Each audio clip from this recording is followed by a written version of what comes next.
ஸ்ரீமதே ராமானுஜாய நமஹ. திருவல்லிக்கேணியம்மாள் வார்த்தை 36 மற்றும் 37. திருவல்லிக்கேணி பெண் பிள்ளை ரகசியம் 36 மற்றும் 37. 36வது வாக்கியம். தொடையில் தாங்கினேனோ நஞ்சியரைப் போலே. துடையில் அல்லது தொடையில் தாங்கினேனோ நஞ்சியரைப் போலே. 37. கோல் வேண்டாம் என்றேனோ நஞ்சியரைப் போலே. கோல் வேண்டாம் என்றேனோ நஞ்சியரைப் போலே. இரண்டுமே நஞ்சியர் என்ற மகாத்மாவை பற்றிய அழகான சரித்திரம். யார் இந்த நஞ்சியர்? பராசர பட்டர். அவருடைய சரித்திரம் கீழே பார்த்திருக்கோம். ராமானுஜருடைய சிஷ்யர் கூரத்தாழ்வான். அவருடைய முதல் பிள்ளையாக அவதரித்தவர் ஸ்ரீ பராசர பட்டர். ராமானுஜர் வாழ்ந்திருந்த காலம்.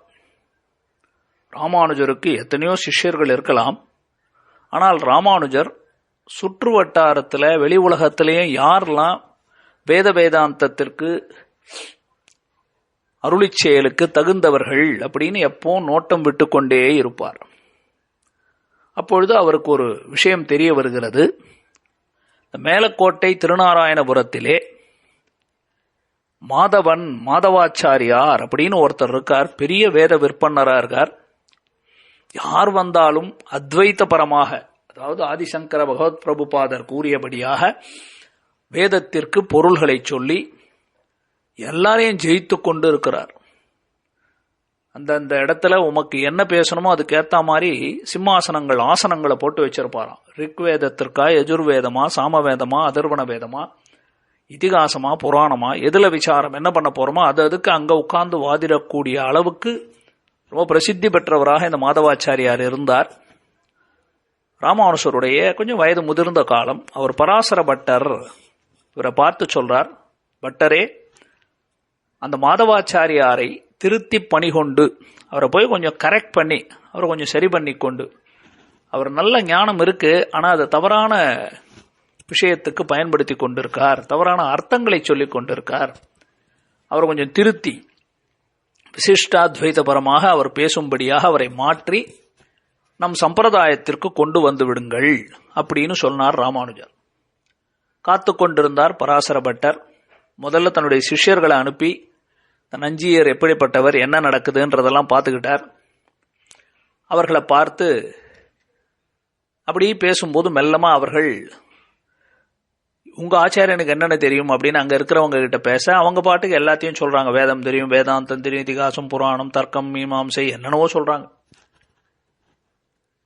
உங்க ஆச்சாரியனுக்கு திருநெடுந்தாண்டகம் தெரியுமா அப்படின்னு பராசர பட்டர் சொன்ன மாதிரியா இவர்கள் கேட்கிறாங்க. அவர்கிட்ட அவர் சொல்லி அனுப்புறாரு இவங்க கிட்ட. அவங்க கேட்கறாங்க, திருநெடுந்தாண்டகம் தெரியுமா அப்படின்னு சொல்ல அவர்களுக்கு ஒன்றும் புரியல. என்னது ஏதோ சொல்றாங்க அப்படின்னு போய் அவர்களுடைய ஆச்சாரியன் அந்த மாதவாச்சாரியார்கிட்ட சொல்றாங்க. யாரோ ஒருத்தர் வந்தாங்க, ஸ்ரீ வைஷ்ணவர்களை போல இருக்காங்க, ஸ்ரீரங்கத்துல இருந்து வந்திருக்காங்க, சாப்பிட்றதுக்கு வந்தாங்க, பேசினாங்க. இன்னைக்கு திருநெடுந்தாண்டக சாஸ்திரம் தெரியுமான்னு கேட்டாங்க.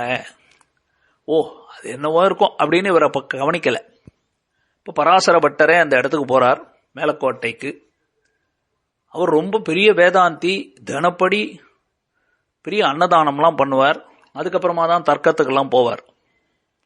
அங்கே உட்காந்து பார்த்துட்டு இருக்கார். அன்னதானத்துக்கு லைனில் நிற்கிறாங்க, எல்லாரும் போகணும்.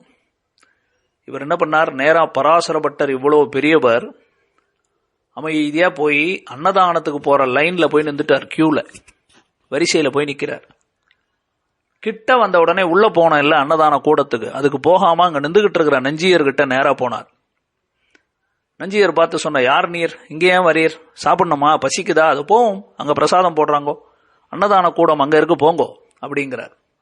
இவர் சொன்னார், நான் உம்மகிட்ட சாப்பிட்றதுக்காக அன்னதானத்துக்காக வரவில்லை, நான் உம்மிடத்தில் தர்க்க பிக்ஷைக்காக வந்தேன், உம்மிடத்துல தர்க்கம் பண்ணணும், அந்த பிக்ஷையை கேட்க வந்தேன் அப்படின்னு இவர் கேட்ட உடனே அந்த மாதவாச்சாரியார் கேட்கிறார். அவர் பேர் அப்ப நஞ்சியர் இல்ல, அப்ப மாதவன்னு தான் பேர்.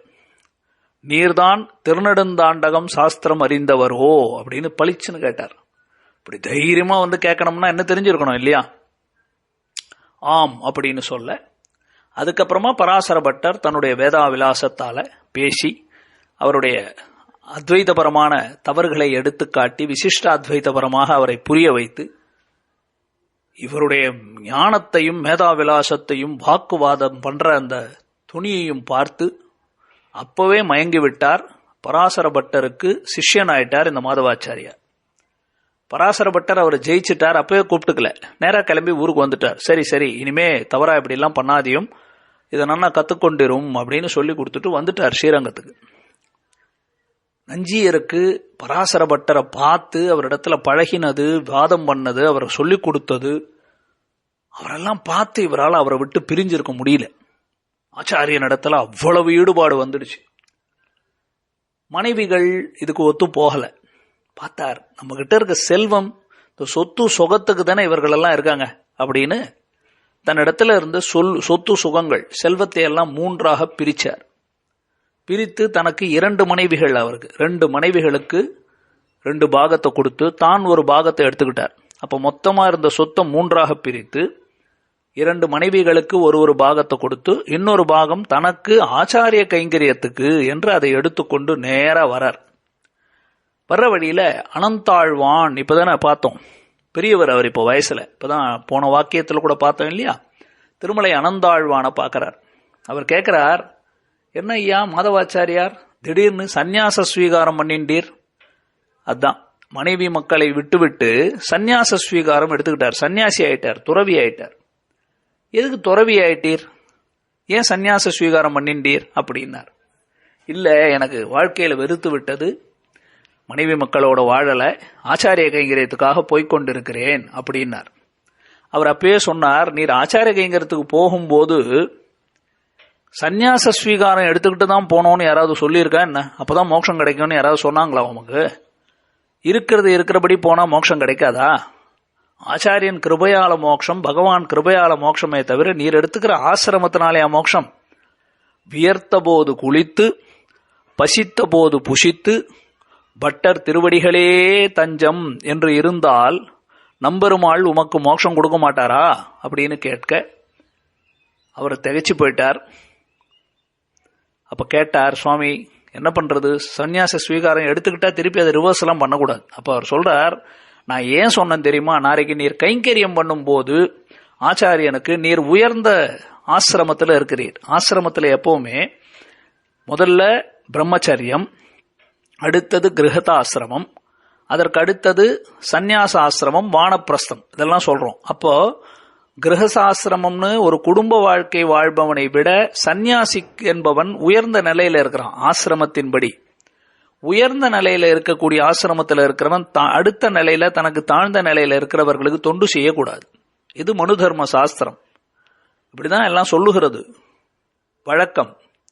நீர் இப்ப நீ சன்னியாச ஸ்வீகாரம் எடுத்துட்டீர், உன் ஆச்சாரியன் குருவோ நல்ல குடும்பஸ்தனா இருக்கார், அவரும் நல்ல வெள்ளை வேஷ்டி உடுத்திக்கிறார், உம்ம மாதிரி காவி வேஷ்டியா உடுத்தின்னு இருக்கார், அவருக்கு எப்படி நீர் கைங்கரியம் பண்ணுவீர், இது தடையா இருக்காதா அப்படின்னார். அப்பவே அவர் சொன்னார், அப்படி ஒரு வேலை இருந்தா இந்த காவி வஸ்திரத்தை அப்பவே கிழிச்சு போட்டுருவேன், என்னுடைய திருதண்டம் என்ற கோலையும் வீசி போட்டுடுவேன், எனக்கு இது வேண்டாம்னு அப்படின்னு சொன்னார். அப்ப அவர் சொல்லி அனுப்புறார், நஞ்சியர் திருமந்திரத்திலே பிறந்து துவயத்திலே வளர்ந்து துவயைக நிஷ்டராய் இருப்பீர் அப்படின்னு அவருக்கு மங்களாசாசனம் பண்ணி அனுப்புறார். பராசர பட்டர் இடத்துல வந்தார் நஞ்சியர், தன்னிடத்துல இருக்கக்கூடிய சொத்து சுகங்கள் கொண்டு வந்தது எல்லாத்தையும் சமர்ப்பிச்சார். இது எதுக்கு எனக்கு கொண்டு வந்து கொடுத்தீர், நான் இதை கேட்கலையே, இதை கொண்டு போய் அங்க கொட்டும் அப்படின்னு சொன்னார். நேரா எடுத்துட்டு போய் அம்மாமண்ட கரையில எங்கேயோ கொட்டிட்டார். அப்புறமா பராசர பட்டர் ஒரு நாள் நடந்து காவேரிக்கு போகும்போது பார்த்தா என்ன அங்க பல பழக்குதேன்னு போய் பார்த்தா இவர் கொண்டு வந்த தங்கத்தை எல்லாம் அங்க கொட்டிட்டார். யார் இது கொட்டினது, என்னது இதுன்னு கேட்டார். நஞ்சியர் சொன்னார், நீங்க தானே சொன்னீங்க சுவாமி, தேவரியர் சொன்னதுதான், அதை கொண்டு போய் கொட்டும் நீர், நான் கொண்டு வந்து ஓரமா கொட்டிட்டேன், குப்பையை கொட்டுற மாதிரி கொட்டிட்டார் தங்கத்தை எல்லாம். அப்பதான் பராசர பட்டர் அவரை பார்த்து நம் சீயரோ, சிங்கம், நம்ம சிங்கமா அப்படின்னு அவருக்கு பேர் கொடுக்கிறார். நஞ்சியர் அப்படின்னு அப்போத்திலிருந்து அவருக்கு திருநாமம் சாட்டப்பட்டது. அழகான சரித்திரம். எப்படி இருந்தவர்கள், சொத்து சுகம் செல்வம் எல்லாம் கிடையாது, எது செல்வம்னா ஆச்சாரிய கைங்கரியமே செல்வம்னு இருந்தவர். ஆச்சாரியனிடத்துல அவ்வளவு நிஷ்டை பிரதிபத்தி. பராசர பட்டர் தான் அவரை வியாக்கியானங்களை எல்லாம் எழுத சொல்றார். நஞ்சியர் செய்த வியாக்கியைகள் 4 அப்படின்னு உபதேச ரத்தன மாலையிலேயே சொல்றார். திருவாய்மொழிக்கு 9000 படி. இதை கீழே சரித்திரம் பார்த்தோம். நஞ்சியர்களுக்காக நம்பிள்ளை எழுதி கொடுத்தார்னு பார்த்தோம் இல்லையா, அது 9000 படி எழுதுறார். அதுபோல கண்ணினுன் சிறுத்தாம்பு இது போன்றெல்லாம் சில வியாக்கியானங்கள் அதற்கெல்லாம் செய்திருக்கிறார் நஞ்சியர். அந்த நஞ்சியருடைய வாழ்க்கையில 2 விஷயங்கள் உதாரணமாக காட்டப்படுகின்றன. அதுதான் இங்க சொல்லப்படுகிறது. தன்னுடைய ஆச்சாரியனுக்கு எப்படி தொண்டு செய்யணும். நாமெல்லாம் இன்னைக்கு வாழ்கிற காலத்துல இது பார்க்கவே முடியாது. ஏன்னா அன்னைக்கு அவ்வளவு பக்கத்துல இருந்தார்கள். ஆச்சாரியனுக்கு பக்கத்திலே சிஷ்யன் இருந்தார், அதனால தொண்டுகளை செய்தார்கள்.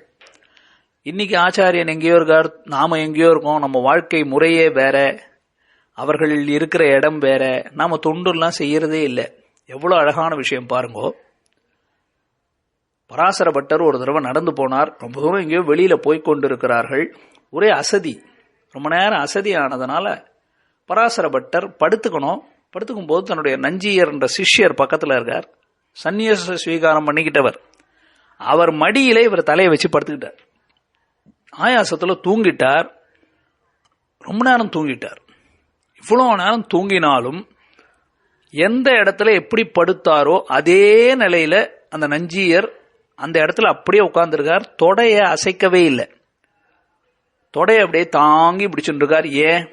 ஆச்சாரியனுக்கு தூக்கம் கெட்டுருமே நம்ம அசைஞ்சா.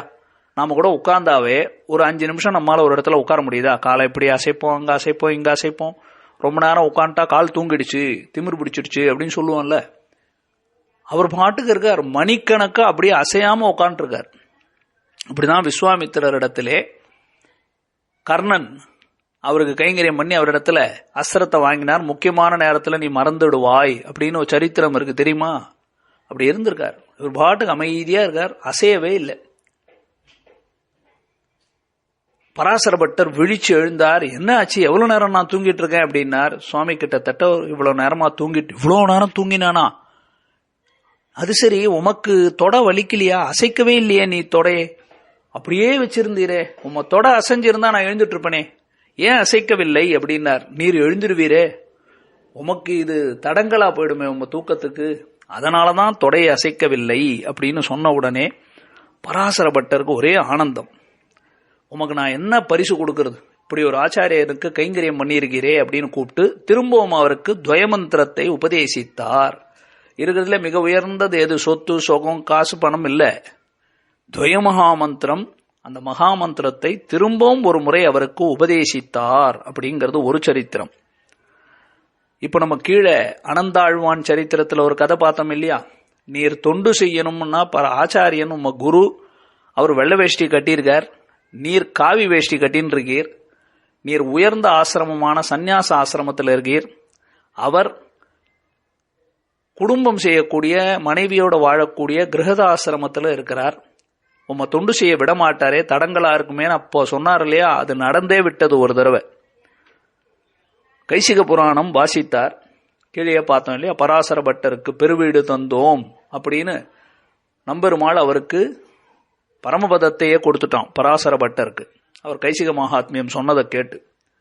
அப்ப அவரை பிரம்மரதம் ஏறுதல் அப்படின்னு சொல்லுவாங்க. இன்னைக்கும் நடக்குது அது. பிரம்மரத மரியாதைன்னா அவர் ஒரு பல்லக்கில் உட்கார வச்சு அடியார்கள் எல்லாம் அவரை சுமந்து கொண்டு அவருடைய கிரகத்துக்கு, அவருடைய திருமாளிகைக்கு கொண்டு போவாங்க பராசர பட்டரை. இன்னைக்கு அவருடைய வம்சத்தில் இருக்கிறவர்கள் அழைத்து செல்லப்படுகிறார்கள். அன்னைக்கு நிஜமாவே பராசர பட்டருக்கு நடந்தது.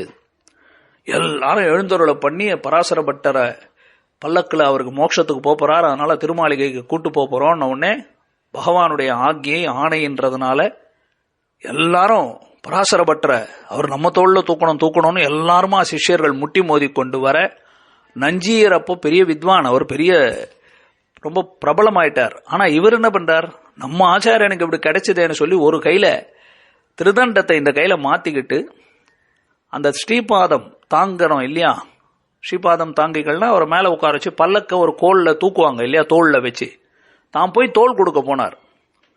திருதண்டத்தை ஒரு கையில மாத்திக்கிட்டார், இன்னொரு தோல்ல கொண்டு போய் அந்த பக்கமா தோல்ல கை வாங்க போனார். மேல இருந்து பராசர பட்டர் பார்த்தார். ஓ நஞ்சியர், நஞ்சியர், நீர் அப்படிலாம் செய்யப்படாது, நீர் சந்நியாசி காணும், நீர் இதெல்லாம் பண்ணக்கூடாது, நீர் உயர்ந்த ஆசிரமத்தில் இருக்கீர், இந்த தொண்டெல்லாம் நீர் இப்படி என்ன தூக்குறதெல்லாம் செய்யக்கூடாது சுவாமி அப்படின்னு பராசர பட்டர் தன்னுடைய சிஷ்யனான நஞ்சியரை பார்த்து சொல்றார். சுத்தி இருக்கிறவங்களும் சொல்றாங்க, சாமி சாமி தள்ளி போ சாமி, நீ என்ன சாமி சன்னியாசியா இருந்து இப்படிலாம் தூக்க வரக்கூடாது போம் அப்படின்னா அவர் என்ன பதில் சொன்னார் தெரியுமா? கோல் வேண்டாம், உமக்கு கைங்கரியம் பண்றதுக்கு கையில பிடிச்சிருக்கிற திருதண்டம் தான் தடைன்னா இந்த திருதண்டம் என்ற முக்கோல் சன்னியாசி பிடிச்சிருக்கக்கூடிய கோல் அதை வீசி எறிந்து விடுகிறேன்னு, அது எனக்கு வேணாம், உமக்கு தொண்டு செய்யறதுக்கு இது தடையா இருக்கும்னா இந்த சந்நியாச ஸ்வீகாரமே எனக்கு வேண்டாம், நான் தொலைத்து விடுகிறேன்னு சொல்ல, பராசர பட்டர் அப்படிலாம் செய்யாதீர் அமைதியா இரும்னு சொல்ல, அப்போ திரும்பவும் அவர் அந்த கைங்கரியத்தில் ஈடுபட்டார். என்ன ஒரு ஆச்சாரிய பக்தி இல்லை!